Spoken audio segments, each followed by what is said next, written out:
नमस्कार विद्यार्थी मैत्रिणींनो, बुल्सआय अकॅडमीमध्ये आपलं सर्वांचे स्वागत आहे। या व्हिडिओमध्ये आपण अंगणवाडी मुख्य सेविकेला जो अभ्यासक्रम दिलेला आहे, महिला व बाल विकास योजना, तर त्या संदर्भातच आपण एक महत्त्वपूर्ण आपण 2-3 योजना बघणार आहोत। आणि ही पुस्तक आहे अंगणवाडी मुख्य सेविका विजयपथ पब्लिकेशनची ही पुस्तक आहे, त्यामधून आपण हे घेत आहोत। आपण आज योजना घेणार आहोत मिशन वात्सल्य।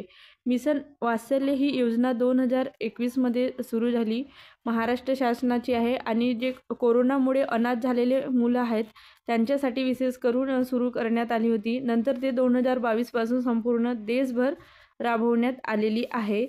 त्यानंतर बघा त्या योजनेबद्दल काय माहिती आहे ते बघूया। महिला व बाल विकास विभाग हे बाळाचे जीवन, सुरक्षा, विकास, सक्षमीकरण आणि सहभाग ह्या समग्रपणे व्हावा यासाठी सातत्याने प्रयत्नशील राहील।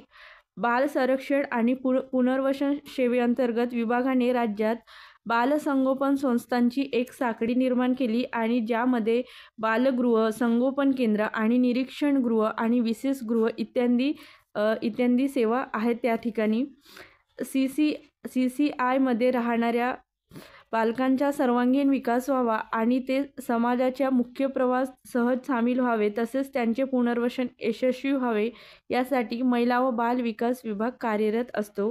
तर या योजनेचे उद्दिष्ट काय आहे? मिशन वात्सल्य या योजनेचे उद्दिष्ट काय आहे? तर जे वंचित, निराधार, अनाथ, दुर्लक्षित बालकांची काळजी घेणे आणि त्यांना संरक्षण देणे, अशा बालकांच्या पुनर्वसनासाठी शिक्षण आणि व्यावसायिक प्रशिक्षण देणे, निराधार, अनाथ आणि दुर्लक्षित बालकांना कौटुंबिक आधार मिळवून देण्यासाठी प्रयत्न करणे, बालकांमधील गुन्हेगारीचे प्रमाण कमी करणे, बालविवाहांना प्रतिबंध करणे आणि बालक तस्करी प्रतिबंध करणे, बाल हक्क आणि न्यायाविषयी समाजात जाणीव जागृती करणे। मिशन वात्सल्य अंतर्गत योजना, अजून दुसऱ्या योजना मिशन वात्सल्य अंतर्गत कोणत्या चालतात त्या?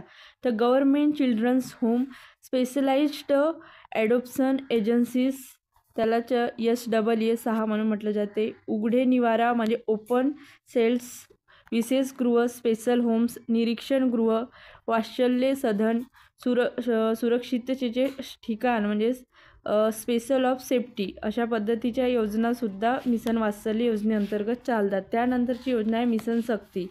मिशन शक्ती ही योजना केंद्र सरकारची आहे। महिलांची सुरक्षा, संरक्षण आणि सक्षमीकरण याकरिता 2022-23 पासून केंद्र शासनाने एकात्मिक महिला सक्षमीकरण कार्यक्रम मिशन शक्ती एक क्षेत्रीय योजनेच्या स्वरूपामध्ये सुरू केलेला आहे। मिशन शक्ती या योजनेअंतर्गत 2 उपयोजना राबवल्या जातात, संबल आणि सामर्थ्य। तर संबल योजनेअंतर्गत कोणत्या म्हणजे योजना येतात? सखी वन स्टॉप सेंटर, बेटी बचाव बेटी पढाओ योजना, महिला हेल्पलाईन, नारी अदालत हे संबल योजनेअंतर्गत येते। तर सामर्थ्य या योजनेअंतर्गत उज्ज्वल गृह, स्वधार गृह, PWMVA म्हणजे प्रधानमंत्री मातृवंदना योजना आहे, नोकरी करणाऱ्या महिलांसाठी वसतिगृह, त्यानंतर राष्ट्रीय क्रेच योजना ह्या सामर्थ्य या योजनेअंतर्गत राबवल्या जातात। यामध्ये आपण 2 उपयोजनाचा समावेश, ज्या कोणत्या 2 उपयोजना आहेत तर संबल आणि सामर्थ्य। महिलांची सुरक्षा आणि संरक्षण याकरिता संबल आणि महिलांची सुरक्षा व संरक्षण याकरिता कोणती उपयोजना आहे तर संबल, आणि महिलांच्या सक्षमीकरणाकरता सामर्थ्य या मिशन शक्तीच्या 2 उपयोजना आहेत। त्यानंतर संबल उपयोजनेमध्ये पुढील संबल योजनेमध्ये सखी वन स्टॉप सेंटर, बेटी बचाव बेटी पढाओ, त्यानंतर आहे नारी अदालत योजना, नारी अदालत योजना बरोबर आहे। सामर्थ्य योजनेमध्ये कोणत्या योजना आहेत तर उज्ज्वला गृह, स्वधा गृह, नोकरी करणाऱ्या महिलांसाठी वसतिगृह, त्यानंतर आहे राष्ट्रीय क्रेच योजना, आणि त्यानंतर PWMVY म्हणजे प्रधानमंत्री मातृवंदना योजना या योजनेचा समावेश आहे। बघा, सखी वन स्टॉप सेंटर तर हिंसाचाराने पीडित महिलांना एका छताखाली एकत्रित आधार व सहाय्य देणे आणि महिलांना वैद्यकीय, कायदेशीर आणि मनोवैज्ञानिक व समुपदेशन सहाय्यासह आपत्कालीन व सर्वसाधारण स्थितीत तातडीने मदत देणे या योजनेचे उद्दिष्ट आहे। कोणतं? सखी वन स्टॉप सेंटर। राज्यामध्ये 42 वन स्टॉप सेंटर आहेत। सन 2022-23मध्ये 5,552 महिलांना आणि 2023-24मध्ये 6,250 महिलांना सहाय्य करण्यात आलेले आहे आपल्या महाराष्ट्र शासनाद्वारे. त्यानंतरची योजना आहे बेटी बचाव बेटी पढाव. मुलींच्या जीवितांची सुरक्षिततेची आणि शिक्षणाची खात्री देणे आणि लिंग भेदभावावर आधारित लिंग निवड प्रथेचे निर्मूलन करणे या उद्देशाने ही योजना सुरू करण्यात आली आहे. कोणती योजना? तर बेटी बचाव बेटी पढाव योजना. आणि राज्यामध्ये ही योजना पालकांमधील मुला-मुलींचे दर कमी असलेल्या 10 जिल्ह्यामध्ये राबविण्यात येत आहे.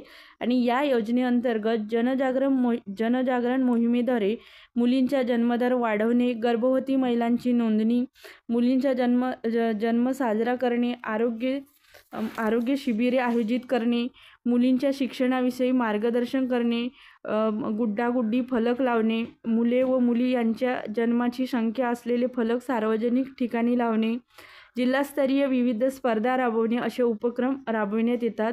त्यानंतरची दुसरी योजना आहे उज्ज्वला गृह, जे सामर्थ्य या उपयोजनेअंतर्गत येते. उज्ज्वला गृह तर जनजागृती निर्माण कार्यक्रमाअंतर्गत महिला व मुलांची लैंगिक शोषणासाठी केली जाणारी तस्करी रोखणे, पीडित महिलांना सुटकेसाठी व समाजामध्ये पुन्हा सामावून घेण्यासाठी मदत करणे आणि अन्न, वस्त्र, निवारा, समुपदेशनासह वैद्यकीय उपचार, कायदेविषयक मदत, व्यावसायिक प्रशिक्षण व मार्गदर्शन यासारख्या प्राथमिक गरजांना पुरवून त्यांचे पुनर्वसन करणे या योजनेचे उद्दिष्ट आहे. कोणती योजना? उज्ज्वला गृह या योजनेचे. सद्यस्थितीमध्ये राज्यामध्ये 7 उज्ज्वला गृह कार्यरत आहेत. सद्यस्थितीमध्ये किती उज्ज्वला गृह राज्यात आहेत? महाराष्ट्र राज्यात तर 7 आहेत. आणि या योजनेअंतर्गत 2022-23मध्ये 2022-23 या कार्यकाळामध्ये 432 महिलांना सहाय्य करण्यात आले आणि 2023-24मध्ये 334 महिलांना सहाय्य करण्यात आलेले आहेत. कोणत्या योजनेअंतर्गत? उज्ज्वला गृह या योजनेअंतर्गत. त्यानंतरची योजना आहे स्वधार गृह. या योजनेअंतर्गत निराधार, बेघर, विधवा, परिका, कौटुंबिक हिंसाचाराच्या बळी असलेल्या, नैसर्गिक आपत्तीमध्ये बेघर झालेल्या, तुरुंगातून सुटका झालेल्या परंतु कुटुंबाचा आधार नसलेल्या, कैदी, कुटुंबखान्यातून सुटका केलेल्या इत्यादी बिकट परिस्थितीत महिलांचे संरक्षण, निवारा, संगोपन आणि शिक्षण आणि व्यावसायिक प्रशिक्षण देऊन पुनर्वसन करण्यात येते. सद्यस्थितीमध्ये राज्यामध्ये 12 स्वधारगृहे कार्यरत आहेत. 2022-23मध्ये 1298 महिलांना सहाय्य करण्यात आले, तर 2023-24मध्ये 2218 महिलांना सहाय्य करण्यात आले. कोणत्या योजने? स्वधार गृह या योजनेअंतर्गत.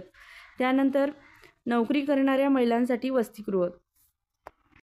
नोकरी करणाऱ्या महिलांना त्यांच्या मुलासाठी डे केअर सेंटर सुविधेसह सुरक्षित आणि सोयीस्कर निवासस्थानाची उपलब्धता करून देणे हा या योजनेचा उद्देश आहे. आणि या योजनेअंतर्गत महानगरपालिकासाठी 50,000 आणि इतर ठिकाणी 35,000 पेक्षा कमी मासिक उत्पन्न असलेल्या, नोकरी करणाऱ्या अविवाहित, विधवा, घटस्फोटित, विभक्त विवाहित परंतु त्यांचे पती किंवा जवळचे कौटुंबिक त्यांच्यात भागामध्ये राहत नसणाऱ्या आणि नोकरीसाठी प्रशिक्षण सुरू असलेल्या महिलांकरिता वसतिगृह इमारत बांधण्यासाठी किंवा भाडेतत्त्वावर घेतलेल्या जागेत वसतिगृह चालविण्यासाठी अशासकीय सामाजिक स्वयंसेवी संस्थांना आर्थिक सहाय्य दिले जाते. वसतिगृहातील महिलांना त्यांच्या निवासासाठी भाडे आकारले जाते. राज्यामध्ये असे 74 वसतिगृह कार्यरत आहेत. 2022-23मध्ये 3,904 महिलांनी आणि 2023-24मध्ये 5,483 महिलांनी या सुविधेचा लाभ घेतलेला आहे. त्यानंतरची योजना बघूया, अनुरक्षण गृह. बालकांच्या वयाची 18 वर्ष पूर्ण झाल्यानंतर अधिनियमातील तरतुदीनुसार ज्या बालकांचे शिक्षण, प्रशिक्षण अपुरे राहते किंवा ज्या बालकांना अन्न, वस्त्र, निवाऱ्याची गरज आहे, ज्या बालकांचे पूर्णतः पुनर्वसन झालेले नाही, अशा बालकांसाठी शासनाने अनुरक्षण गृह ही योजना कार्यान्वित केलेली आहे. आणि या योजनेअंतर्गत बालगृहातील 18 वर्ष वयाच्या किशोरवयीन मुलांचे अनुरक्षण गृहामध्ये पुनर्वसन केले जाते. सध्या स्थितीमध्ये आपल्या महाराष्ट्र राज्यामध्ये 6 शासकीय व 1 स्वयंसेवी संस्थेची अणुरक्षणगृहे असून त्यांची प्रवेश क्षमता अनुक्रमे शासकीय म्हणजे 6 शासकीय आहे त्यामध्ये 6 आणि 1 स्वयंसेवी संस्थाच्या अणुरक्षणगृह आहे त्यामध्ये 40 आहे. दरमहा प्रति लाभार्थी 2000 इतकं सहाय्यक अनुदान या अणुरक्षणगृहांना देण्यात येते. त्यानंतर आहे अनाथ आरक्षण.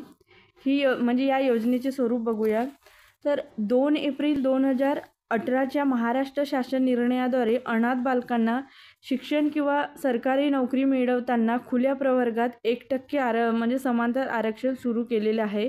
अनाथांसाठी 1% आरक्षण असते. अनाथांना लाभ देण्यासाठी ज्याच्या कागदपत्रामध्ये कोणत्याही जातीचा उल्लेख नाही किंवा त्याचे किंवा तिचे आई वडील, काका काकू, आजी आजोबा, चुलत भाऊ किंवा इतर नातेवाईकाविषयी माहिती नाही त्यांना बालन्याय काळजी आणि संरक्षण अधिनियम 2015 अन्वये अनुदानित किंवा विना अनुदानित बालसंगोपन संस्थांमध्ये दाखल झालेल्या मुलांना प्रमाणपत्रे दिले जातील. सरकारी रोजगार. शासन निर्णयाच्या अंमलबजावणीच्या तारखेपासून शासनाकडून थेट भरतीसाठी त्यांना म्हणजे लागू होईल. त्यानंतर शिक्षण, शिष्यवृत्ती, वसतिगृहे, व्यावसायिक प्रशिक्षण आणि प्रतिपूर्ती ह्या योजनेअंतर्गत म्हणजे शिक्षण क्षेत्रामध्ये लागू होईल. काय अनाथ आरक्षणाचं आहे ते. तर केव्हापासून हे महाराष्ट्र शासनाने निर्णय घेतला तर 2018 2 एप्रिल 2018पासून. त्यानंतरची योजना आहे बालसंगोपन योजना. ज्या मुलांचे पालक आजार, मृत्यू किंवा एका पालकाचे विभक्त होणे किंवा इतर कोणत्याही संकटामुळे किंवा कारणामुळे त्यांच्या मुलांची काळजी घेऊ शकत नाही अशा मुलांना तात्पुरत्या काळासाठी पर्यायी कौटुंबिक काळजी प्रदान केली जाते. तर 1100 रुपये म्हणजे एका मुलामागे एका महिन्याला 1100 रुपये थेट कुटुंबाच्या खात्यात जमा केले जाते. आणि अंमलबजावणी करणारी स्वयंसेवी संस्था असेल तर 125 रुपये महिन्याला एक मुलामागे प्रशासकीय खर्च भागवण्यासाठी दिला जातो. जिल्हा व महिला बालविकास अधिकारी ज्या ठिकाणी जर स्वयंसेवी संस्था नसेल त्या जिल्ह्यामध्ये ही योजना चालवतात. कोण? जिल्हा महिला व बालविकास अधिकारी. त्यानंतर राष्ट्रीय पाळणाघर योजना. राज्यामध्ये ज्या स्वयंसेवी संस्थांना खाजगीरित्या पाळणाघर चालविण्याची आहे किंवा आता चालविण्यात येत आहेत अशा सर्व पाळणाघर चालविणाऱ्या संस्थांनाही दिनांक 1 फेब्रुवारी 2019 पूर्वी महानगरपालिका क्षेत्रासाठी संबंधित महानगरपालिकेच्या आयुक्ताकडे व जिल्हा परिषद क्षेत्रासाठी संबंधित जिल्हा परिषदेचे मुख्य कार्यकारी अधिकारी तसेच नगरपालिका नगरपंचायत क्षेत्रासाठी संबंधित मुख्य कार्यकारी अधिकारी यांच्याकडे प्रस्ताव सादर करणे आवश्यक राहील. लाभार्थी कोण आहेत या योजनेचे? राष्ट्रीय पाळणाघर योजनेचं तर महिला व बालक. तपशील. या उपक्रमाअंतर्गत शाळापूर्व मुलांना आवश्यक ती प्रबोधनपर खेळणी आणि शैक्षणिक साहित्य पुरवले जाते. या घटकांना लक्षात घेऊन केंद्र शासनाच्या मार्गदर्शक तत्वांना अनुसरून महाराष्ट्र शासनाने देखील प्रायोगिक तत्वावर ठाणे, नाशिक, नंदुरबार, अमरावती, गडचिरोली, चंद्रपूर या जिल्ह्यांमध्ये 600 पाळणाघरे सुरू केलेली आहेत. तर खाजगी पाळणाघरांसाठी अटी कोणत्या आहेत ते आहेत. पाळणाघरे ह्या स्थानिक स्वराज्य संस्थाच्या कार्यक्षेत्रात कार्यरत असावीत. ग्रामपंचायत किंवा नगरपालिका किंवा महानगरपालिका यांनी पाळणाघर सुरू करण्याबाबत ठराव केलेला असावा. राजीव गांधी राष्ट्रीय पाळणाघरे चालविणाऱ्या संस्थांना मान्यता देताना स्थानिक प्राधिकरण यांच्या स्तरावर योग्य तो निर्णय घेतील. आर्थिक वाटा.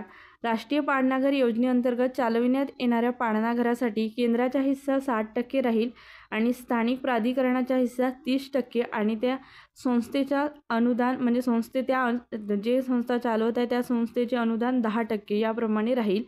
तर 30% हे निधीचा हिस्सा संबंधित स्थानिक स्वराज्य संस्थांनी त्यांच्या स्वयं उत्पन्नातून उपलब्ध करून द्यायचे आहे. केंद्र शासनाचे अनुदान कशा पद्धतीने येईल ते 60%. तर अशा पद्धतीने बघा.